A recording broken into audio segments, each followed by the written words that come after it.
Okay. So we have completed the really important topics, which are the preparatory sadhanas before entering the Gnana Yoga, that is Karma Yoga and Upasana Yoga. And then we also saw the Sadhana Chatushtayam. So by assessing ourselves, we come to know whether we have that Sadhana Chatushtayam or not. Sadhana Chatushtayam is nothing but the qualifications which are necessary before we enter Gnana Yoga. It is for self-assessment, whether we have those 4 qualifications or not. That is called Adhikaritvam, whether we have the Adhikaritvam to enter a particular course. Whether we have the Adhikaritvam to enter the master's degree, then we should have a bachelor's degree, like that. So to enter Gnana Yoga, we have to have these qualifications in whatever amount. It's not 100%, like I said, is not possible, in whatever degree.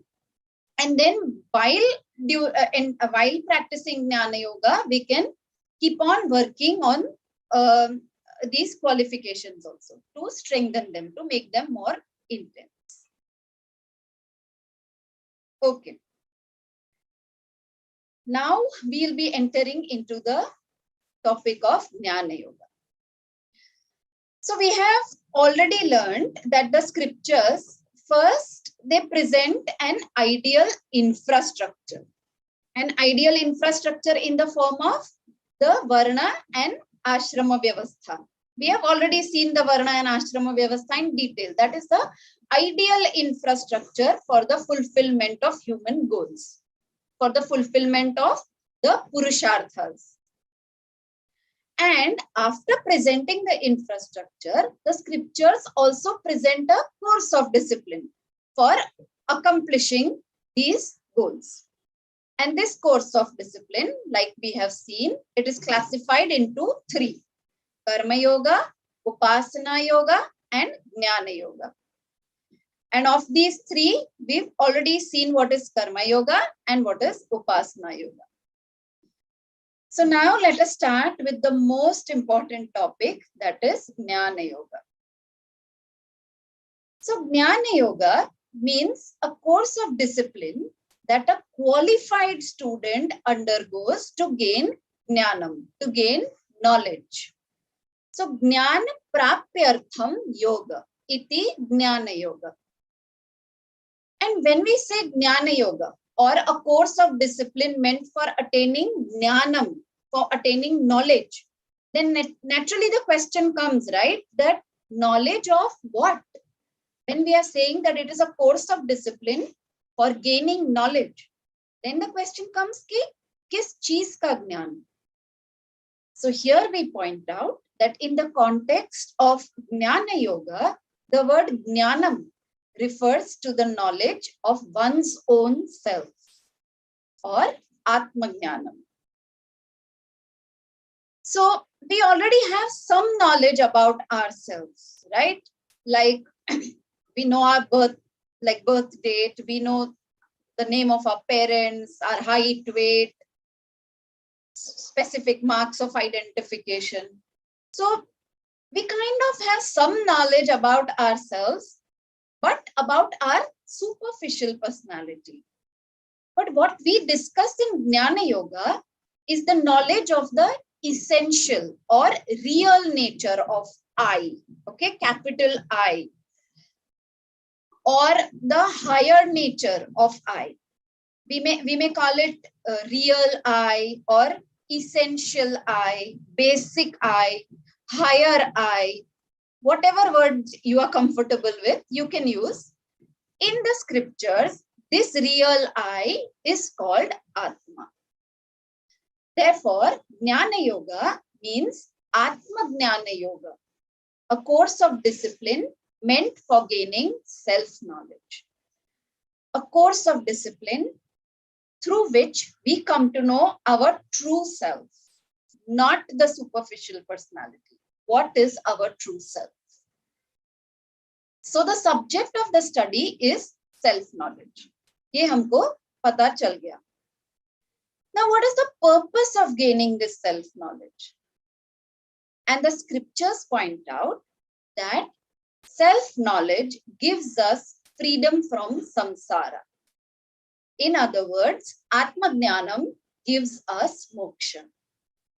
So, Gnyaana Yoga, moksha artham. We are practicing Gnyaana Yoga. We are doing this sadhana in order to attain moksha. So, when we say Gnyaana Yoga gives moksha, again we'll ask the question that what do we mean by moksha? So, we have already briefly talked about moksha in the first few sessions. Remember when we were dealing with Dharma, Artha, Kama, Moksha, the 4 Purusharthas? We have already seen moksha Purushartha. So, what actually is moksha? We can give a lot of different definitions for moksha, and but we'll begin with the same topic, the same definition which we had studied in the topic of Purushartha. Okay, let us go with that same definition. Does anyone remember that definition of moksha?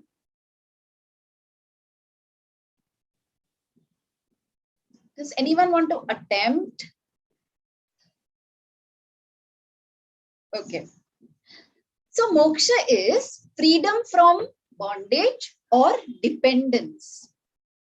And bondage caused by what? Bondage caused by the first 3 Purusharthas only. Means Dharma, Artha, Kama and Moksha.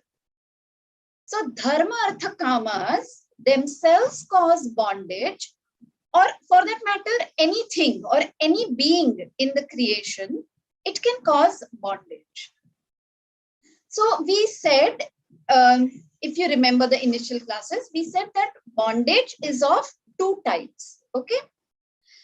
Firstly, when an object is present, when an object is here with me, the presence of the object can cause bondage, which we can call bhar. Okay. It is the stress, it is the strain of handling any object or person. Right? We gave many examples. Like जब बच्चे नहीं होते हैं तो desperately बच्चे चाहिए होते हैं, पर जब बच्चे आ जाते हैं, then there is a lot of strain associated with that, a lot of bondage associated with that, a lot of dependence associated with that. Same in the case of money also, we had said, right? Wealth, resources, anything.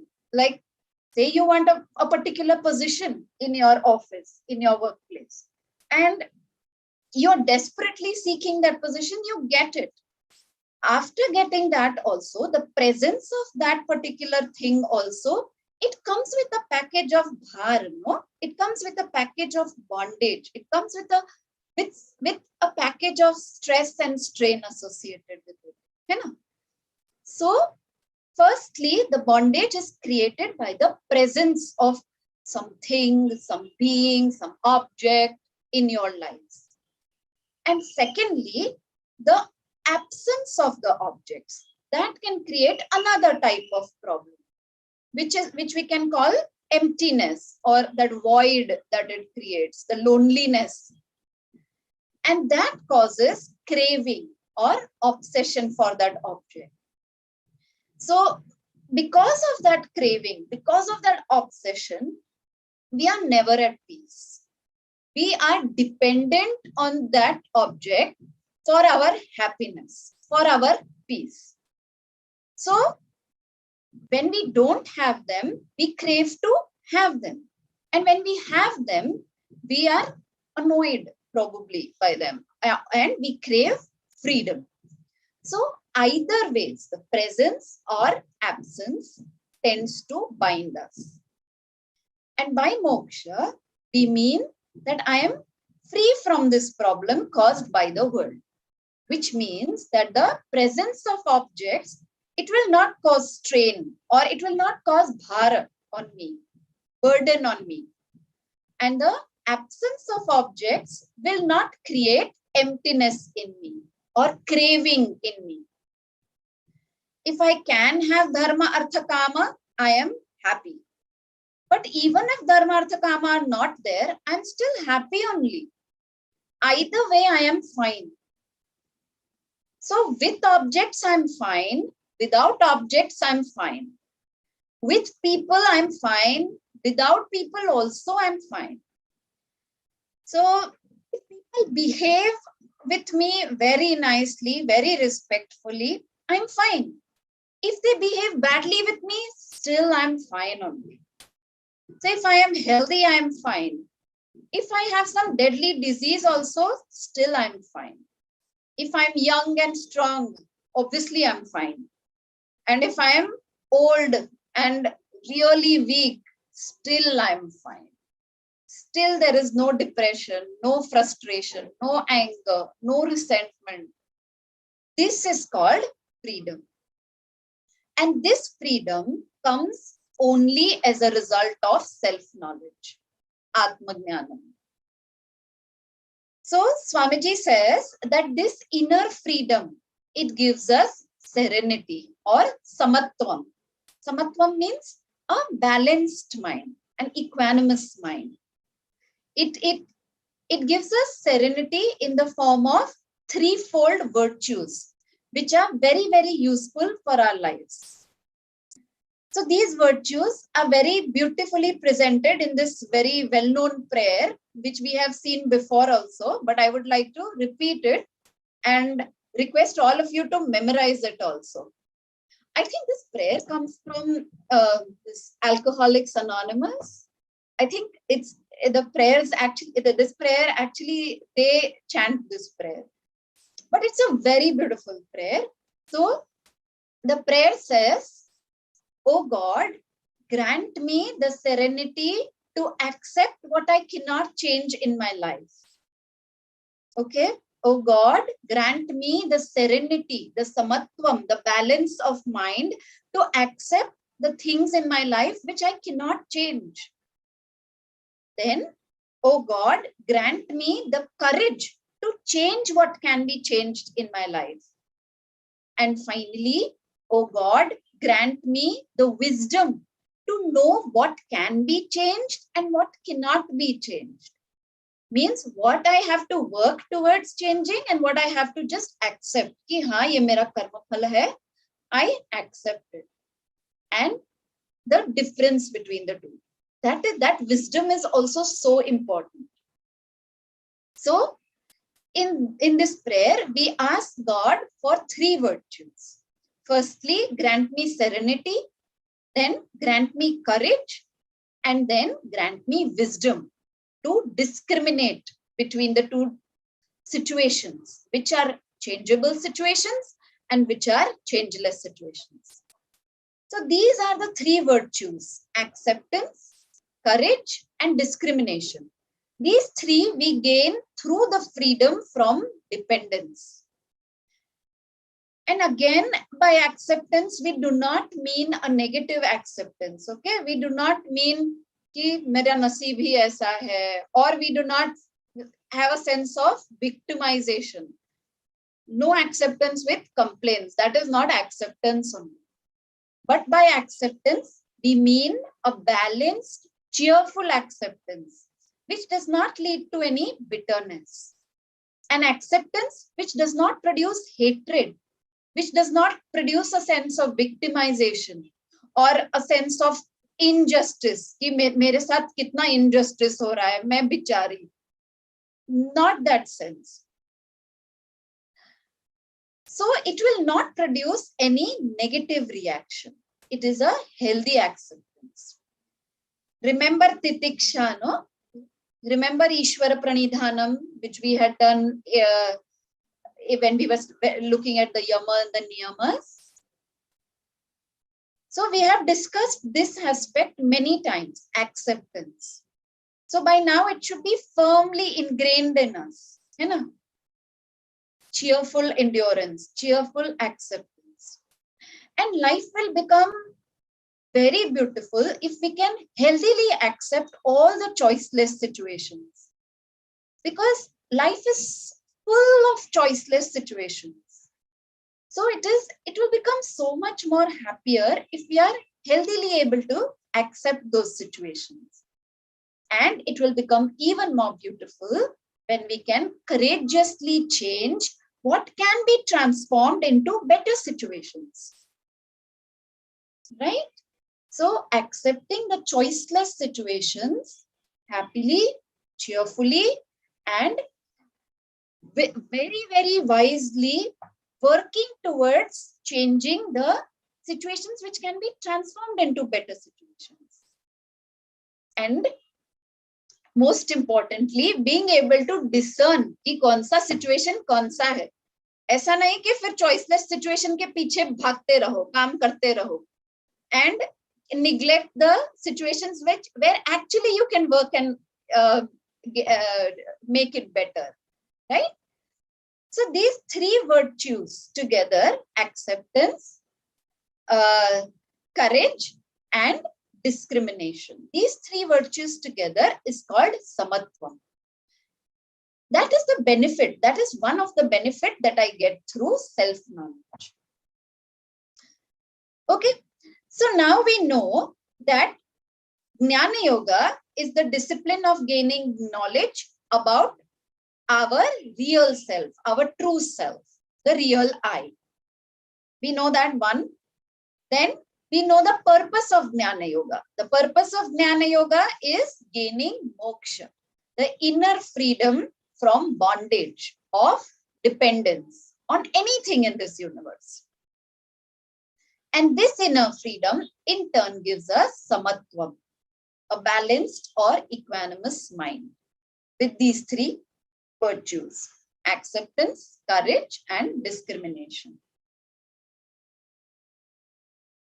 Okay, now with this understanding, what will be our next question? कि इतना ज्ञान योग के बारे में मालूम पड़ गया हमें. So our next obvious question will be that how do I gain this self-knowledge? What is this discipline of Gnyaana Yoga that we should follow to gain the knowledge of true self? Okay, so let us discuss that. See, any Jnanam, okay, any knowledge, कुछ भी चीज अगर हमें जानना है, it can be attained only through one method, and that method is by using an instrument of knowledge. Without that, knowing anything is not possible. For example, okay, if I have to get the knowledge of the color of an object, okay, say there is an apple in my hand, okay, if I want to know the color of that object, then I don't have a choice but to use the instrument called eyes. So eyes are the instrument of knowledge for knowing the color or form of an object. Eyes are an instrument of knowledge, okay? And in Sanskrit, the instrument of knowledge is called Pramanam. Pramanam, okay? It is a very important technical word. Huh? Remember, Pramanam. Wait, I'll just share a slide.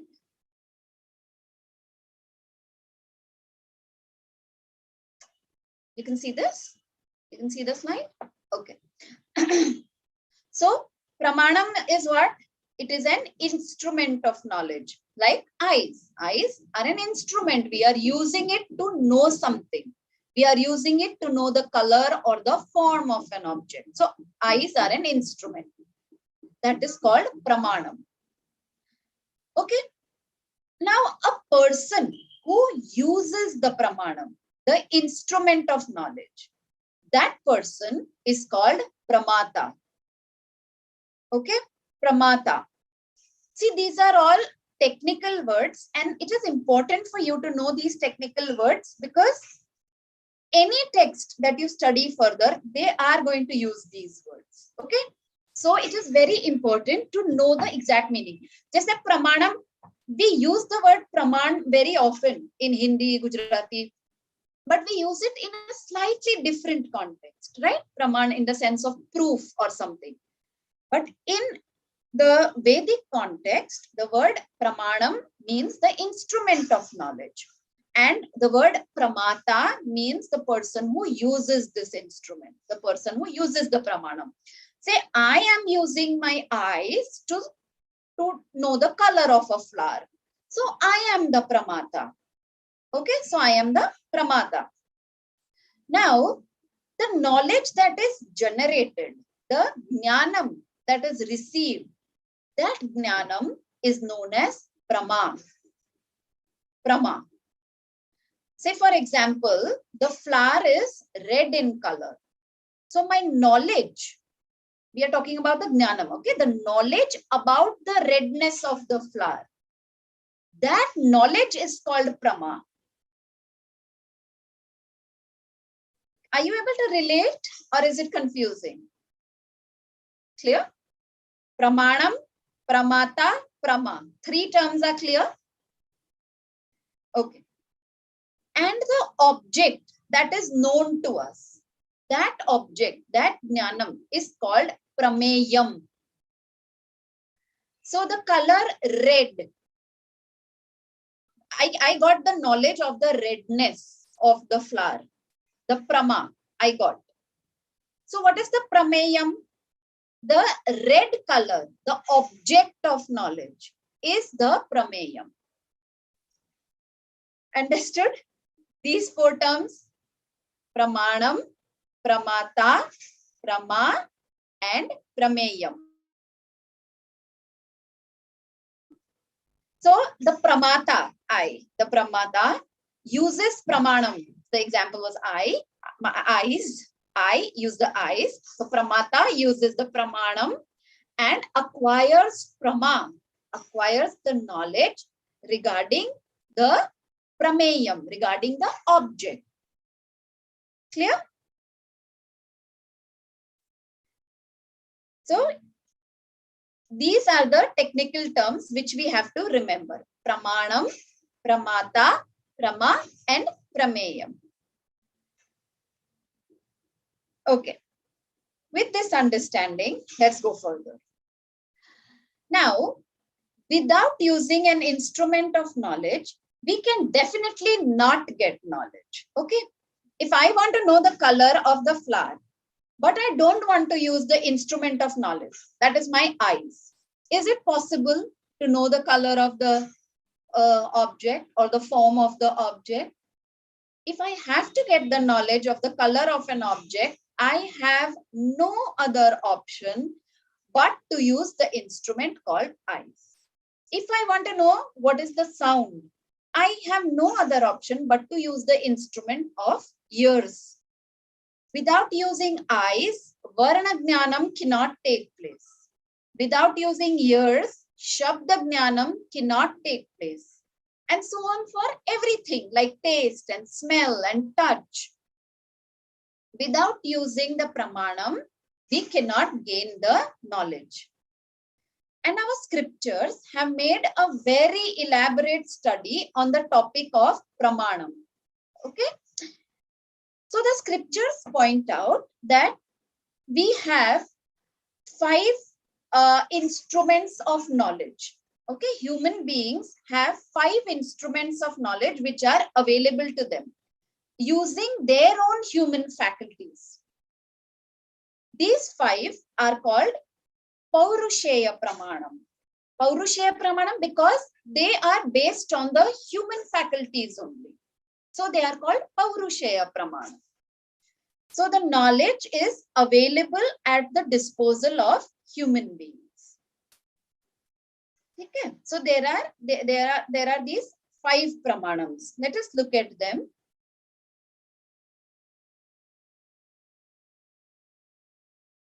Yeah. Wow. We've reached slide number 100 already. Yeah. So the 5 Purushaya Pramanams are Pratyakshapramanam. The first one is Pratyakshapramanam, that is direct perception. Then second is Anumana Pramanam. Anumana Pramanam means inference. Anuman lagana. Hindi maybe we use the word Anuman, right? Then the third is Upamana Pramanam. Upamana means like simile. The figure of speech in English that we have simile, comparison between two things. Fourth Pramanam is Arthapatti Pramanam. That is postulation. And fifth Pramanam is unavailability. These are the five, all technical terms, okay? So Pratyaksha, Anumana, Upamana, Arthapatti, and Anaupalabdhi. So I can know something that I do not know through any of these five instruments of knowledge, these five Pramanams. So let us study these five Purushartha Pramanams, okay? Yeah, I need to warn you that it is a bit technical, okay? And a bit dry. So please don't go to sleep. And please keep your videos on so that I know that you've not gone to sleep.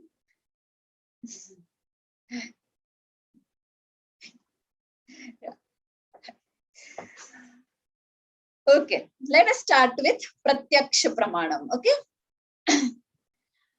So Pratyaksha, again we use this word in Hindi, Gujarati. Pratyaksha means direct perception. कोई चीज directly मालूम चलना. And there are two types of direct perception for human beings. External and internal. So external perception is described as the direct perception that arises from interaction of the five senses with their sense objects. So when eyes see some object, it is direct perception, right? हमने directly देखा, प्रत्यक्ष देखा हमारे सामने, इसलिए हमें पता चला कि ये चीज क्या है. Direct perception. So when one sense organ interacted with the sense object say the apple in my hand.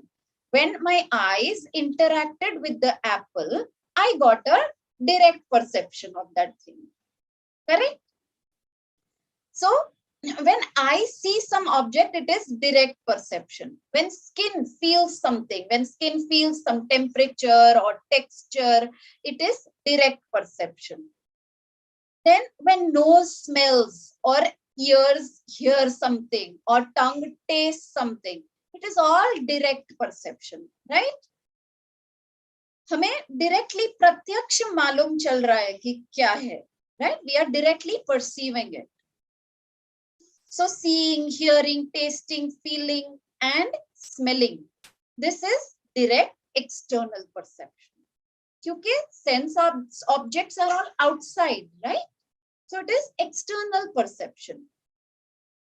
While internal perception, direct internal perception is described as the perception of the inner sense, the mind, like pleasure, pain, knowledge, ignorance, hunger, thirst. ये सब चीज भी हमें प्रत्यक्ष मालूम पड़ती है, right? We can directly perceive these things, we can directly feel these things, but internally. Correct? That is the difference. They are internal.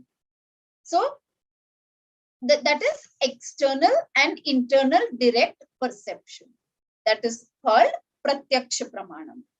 In direct perception, what happens? The knowledge is extremely clear. मतलब मेरे सामने एक red apple है, तो मुझे कोई doubt ही नहीं है कि हाँ red color का ही apple है, जिसका shape भी I can't have a doubt about it. It is very clear, extremely clear. So Pratyaksha Pramanam is extremely clear. I don't have a doubt whether I am hungry or thirsty, or it is clear. So Pratyaksha Pramanam, although it is very clear, its scope is very limited. Okay. Why? Because of two reasons. Firstly, what we directly see is not the whole thing, right? It is just a very small part of a wide spectrum of things that are existing in this universe. So it is very limited. It has a huge limitation like that. Like we cannot see the earth rotating, neither can we feel it, right?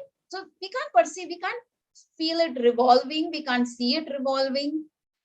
But so many things are happening in the universe, which we are absolutely unaware about, which are absolutely beyond our perception. So the scope is limited, although direct है, clear है, जितना दिख रहा है, जितना perceive कर रहे हैं, but it is very limited. And secondly, what happens many times, that thing which is directly perceived, seen, heard, it is far from the truth. Like through direct perception, just for an example, through direct perception, the earth seems flat. Direct perception से अगर हम प्रत्यक्ष प्रमाण use करेंगे, so we'll never be able to conclude the real shape of the earth. We'll always say that the earth is flat. Correct? But so these are the limitations of Pratyaksha Pramanam. But even with these drawbacks, Pratyaksha Pramanam or direct perception, it is the most common tool at the individual level to obtain knowledge about anything. Correct? It is the most used Pramanam out of all the 5 Pramanams, right? So this is Pratyaksha Pramanam. Clear, no? Very simple.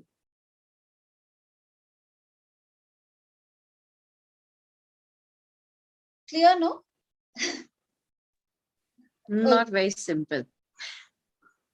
Now, direct perception through the 5 senses, directly whatever you can perceive and whatever you can feel directly as an individual. That is Pratyaksha Pramanam. Okay, let's go to the second one, Anuman Pramanam. Now, Anuman means inference. Like I said, we use this word in Hindi also. So Anuman means reaching a new conclusion or finding out the truth about something based on some observation or based on some previous truth that we know by applying some logical reasoning. For example, the most common example that the Shastra gives is observing smoke and inferring that there is a fire. Whenever we observe smoke, हम ये अनुमान लगा सकते हैं कि किधर तो fire है, right? Because fire नहीं दिख रहा है, okay? We can't see that fire. केवल smoke ही दिख रहा है. But by only looking at the smoke also, previous experiences के basis पे हम अंदाजा लगा रहे हैं कि there must be a fire. अनुमान लगा रहे हैं. On what basis? On basis of previous experience. So it is a method by which knowledge is derived from another knowledge. So here the knowledge is gained by inference, okay? By anuman laga ke. It is not direct perception. We are not directly seeing the fire, okay? It is gained from prior knowledge of relationship between two things. I'll give you an example that will make it clear. This we'll use the fire example only. See, we have a prior knowledge of the relationship between fire and smoke. We have the knowledge क्योंकि हमने पहले कभी तो direct perception प्रत्यक्ष प्रमाण से देखा होगा कि फायर है और स्मोक निकल रहा है, कभी पास्ट में देखा होगा. So based on that, we conclude, we infer that okay, I see smoke, that means there has to be a fire. तो पहले कभी प्रत्यक्ष देखा था कि फायर होता है तो स्मोक निकलता ही है. तो उस पहले की नॉलेज के बेसिस पे हम जब भी स्मोक देखते हैं तो ये अनुमान लगाते हैं कि there must be a fire. So on the basis of earlier direct knowledge, the present knowledge is inferred. That is Anuman Praman. ठीक है? Even this is clear. First was Pratyaksh, means direct perception. Second is Anuman Praman, means inference. एक के basis पे से दूसरा अनुमान लगा रहे कि ऐसा ही होगा. Third one is Upaman Pramanam. So Upamana means comparison based on similarities or resemblance. Upaman means trying to know something that you don't know through something that you already know. For example, say there is someone who has never seen an ox or a bull. Okay, say किसी बच्चे को बताना है कि बैल क्या होता है, उसने कभी बैल देखा ही नहीं है. So, but that child has seen a cow. Okay, a child knows what a cow is, what a cow looks like. So we tell that child that a bull is an animal which looks like a cow. Okay, and we explain the similarities. कि उसके भी 4 पैर है, उसके भी सींग है, उसके भी पूंछ है और थोड़ा थोड़ा गाय के जैसे दिखता है. So now when the child goes somewhere and if there happens to be a bull, he observes that animal and he feels that this animal looks similar to the cow. And on the basis of that upamana, okay, upamana means comparison of similarities, the child comes to know that yes, this animal is a bull. That is called upamana, comparing, like similarities. अगर किसी foreigner को बताना है कि रोटी क्या है, तो उसको कुछ कोई चीज मालूम है, उसके बेसिस पे हम बताएंगे ना कि हाँ, it's a bread, but it is very flat and it is round and it is really thin. So on that is called upamana, like the simile, the figure of speech simile that comes in English. So we are comparing two things. That is upamana. The fourth pramanam is called arthapatti pramanam. Arthapatti pramanam means postulation. Postulation का मतलब क्या होता है कि deriving knowledge from circumstances, means supposing something. ऐसा presume कर लेना कि ऐसी कोई चीज हुई होगी. The classic example of this method of knowledge, of this pramanam, of this instrument of knowledge is that a really fat person is there, okay? A really fat person, and that fat person is putting on more and more weight. But that fat person is saying कि मैं पूरा दिन कुछ भी नहीं खाता हूँ, फिर भी मेरा वजन बढ़ते ही जा रहा है. So then what? We can easily postulate that that person definitely must be eating at night. For the simple reason that this person is saying कि मैं पूरा दिन कुछ भी नहीं खाता हूँ, and still he is getting fatter. So without assuming, without postulating that this person has to be eating at night, we cannot justify his getting fatter. Right? So that is called arthapatti, एक postulate deduce करना. So another example I can give you is, say a person in his entire life, he has not even once missed going to the temple on Mondays. Ever in his life, he's never missed. In sickness, in health, in rain, sunshine, कभी भी miss नहीं करता Monday को temple जाने के लिए. Now suddenly he stops coming to the temple. So then what will the pujari postulate? What will he deduce? The the pujari will postulate that this person is dead. So this is arthapatti. Arthapatti, it can be something is deduced out of something that you've seen or something that you've heard. Okay, this is the fourth pramanam, arthapatti pramanam. Now the fifth pramanam is unupalabdhi pramanam. Unupalabdhi, simple, even in Hindi, Gujarati, you can understand this word. Unupalabdhi means unavailability or non-perception. So non-existence of a thing is understood by its non-perception. Simple language mein, I know that the object is absent over here because I don't see the object. I can't perceive the object with any of my five senses. Hence, I know that the object is not here. Ye table ke upar, there is no apple. By not seeing the apple, one knows that it is not there.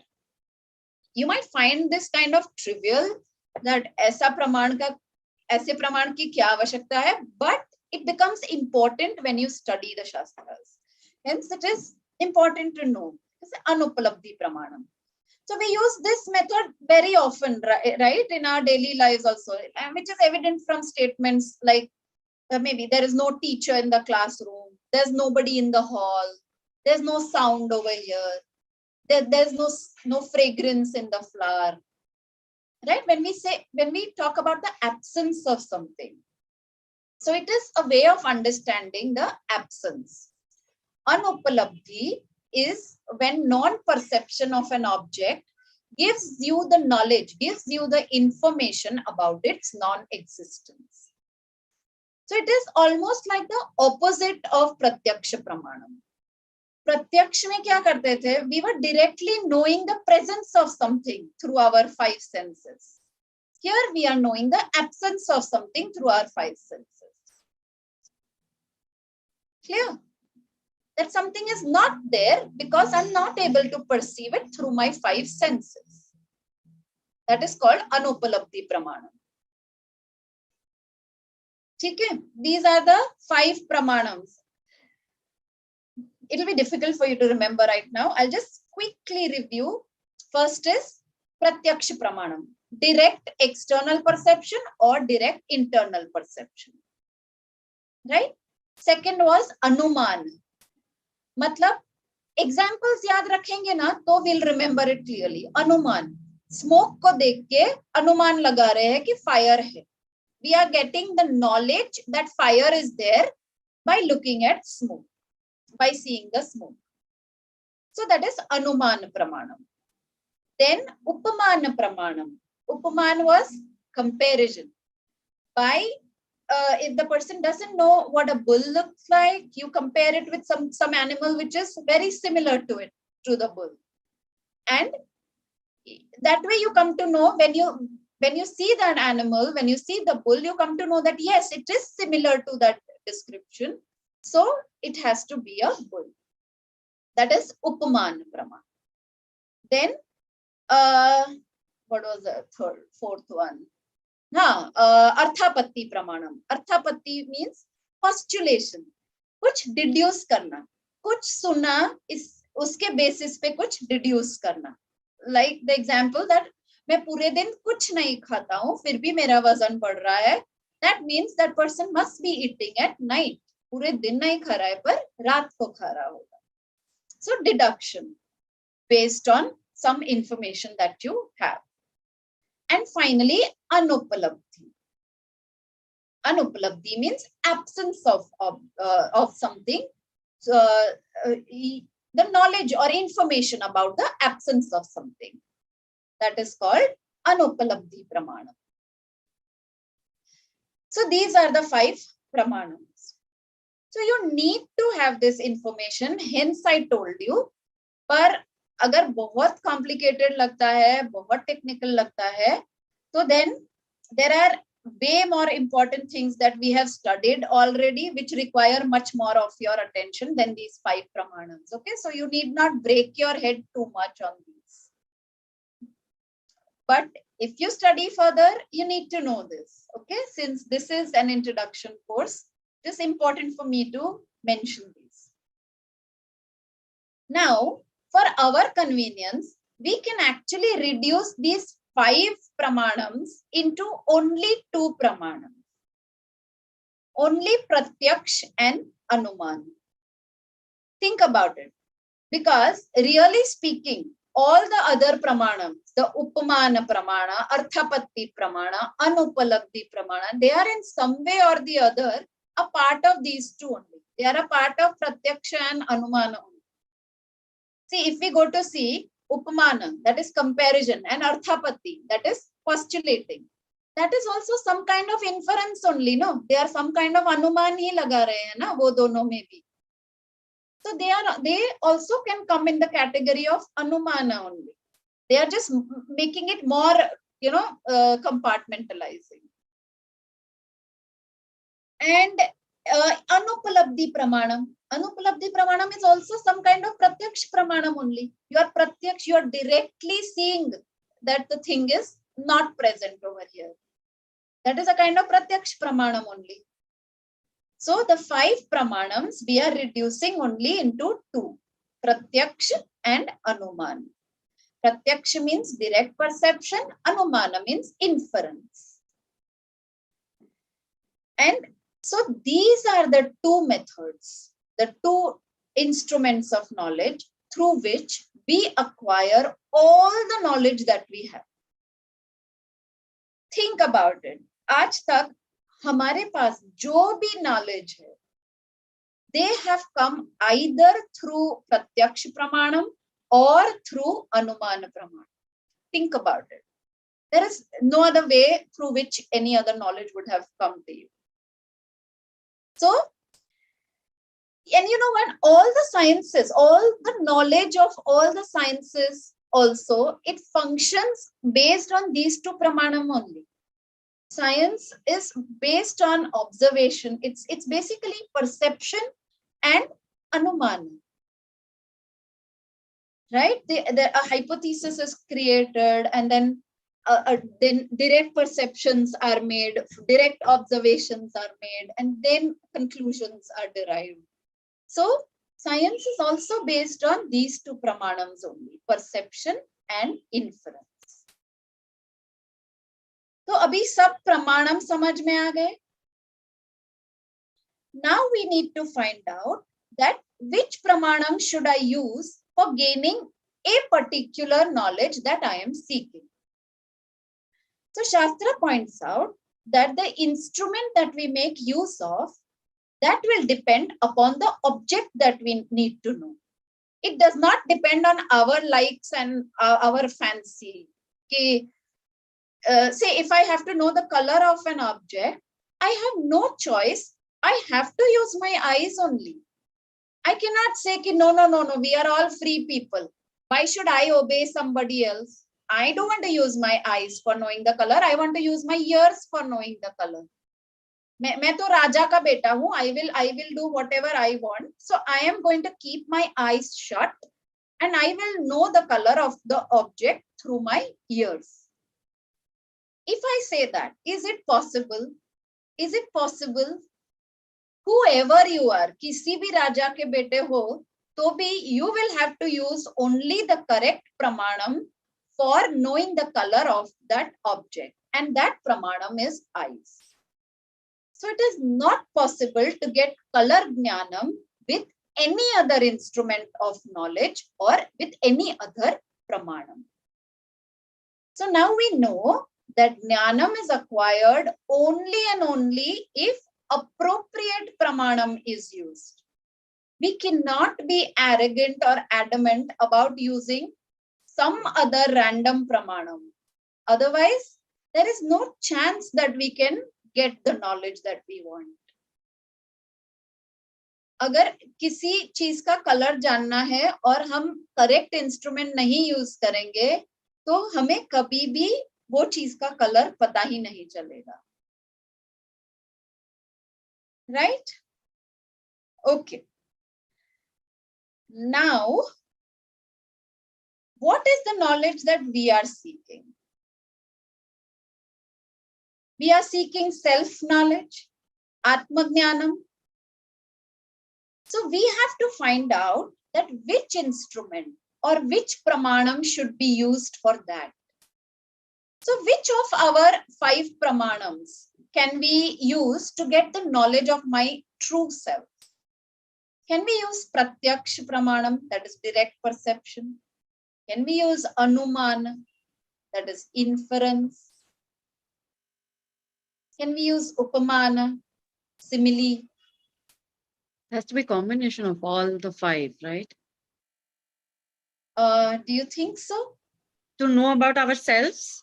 For to know about our true self, of our second one. The second one, the one. Anumana Pramana. The inference one. Inference one. Okay. So what do you infer? Like, how do you infer something? To feel something from within is. But isn't that direct perception? That is your emotions, which come through your mind. Okay, let me not complicate it right now. It's a good thought that you have brought this, that, okay, maybe we come to know through inference, since we cannot directly perceive our true self. We cannot directly see our true self. Yeah. So you are saying that we could do it through Anuman. But Anumana is also based on something that we have perceived previously. Right? पहले हमने fire में से smoke निकलते देखा था, उसके basis पे we have deduced it, right? So here we know nothing about it. Hence, the answer is none of these 5 pramanams are of any use to us when it comes to Atma-Gnyanam. I cannot use any of them. Because all these 5 instruments that we saw, they are extrovert instruments. Using those instruments, I can only study the objective world. The outside world. Object means grammar mein we've studied, right? What is subject and object. It is very important to clarify what is subject and object, okay? Because Atma-Gnyanam is the only subjective study. It is not an objective study. So it is important that we are very clear about what is object, what is subject. The experiencer, the experiencer, and the subject. And that which is experienced is the object. For example, I say Ram ate an apple. Okay, what is the subject and what is the object? Ram is the subject. Ram, the experiencer, is the subject. Apple is the object. It is the experienced. Hence, it is the object. Clear? Experiencer and experienced. Subject and object. Okay. So, the experiencer, am the subject, and that which I experience is the object. So I can see the ball. So I know its color. I can experience it through my eyes. So the ball is the object and I am the subject. The ball is the object, I am the subject. Same way, I can see my body also. I can feel my body also. I know my body. So I can experience my body. So even my body is an object. It is not the subject. Very important thing. So please pay a lot of attention. Okay, I can see my body. I can experience my body. Hence, my body is also an object. It is not the subject. Let's go to the next level. I can feel my emotions. I can feel my pains. I can experience my pains, my pleasures, my emotions.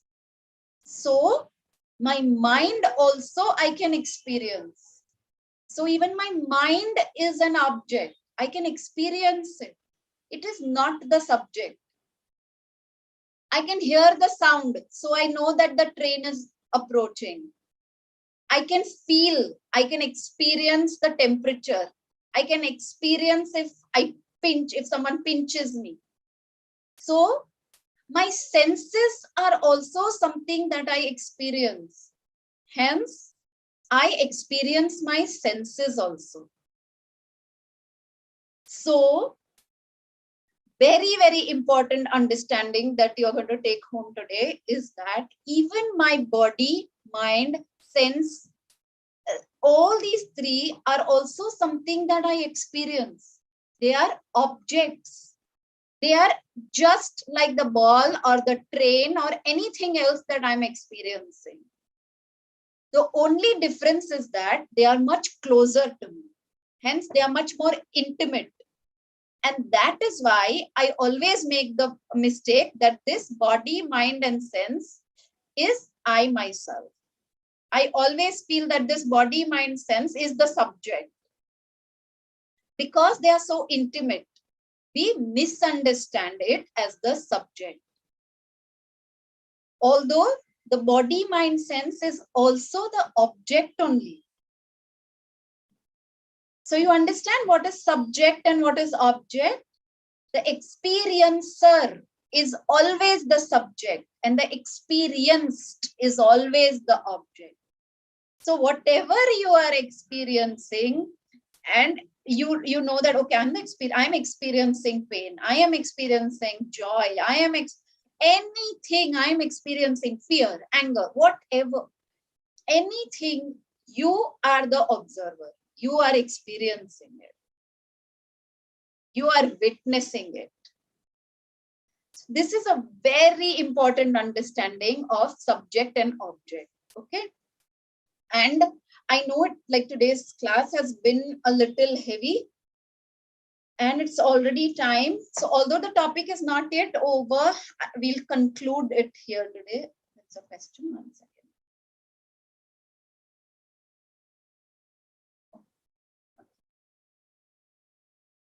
Okay. So we'll conclude it here for today. We'll look into it in more detail next time. It is a complex topic, so please try and re-listen to this class so that it gets clear. Otherwise, it will go evaporate by the time you come in the next class. This is a very volatile topic. Okay, so we'll end here with a prayer. Any questions? Sorry. Okay. Om Purnamada Purnamidam Purnat Purnamudachyate Purnasya Purnamadaya Purnamevavashishyate. Om Shant Shant Shanti. Hari Om Shri Guru Hari Om. Thank you, everyone. Bye.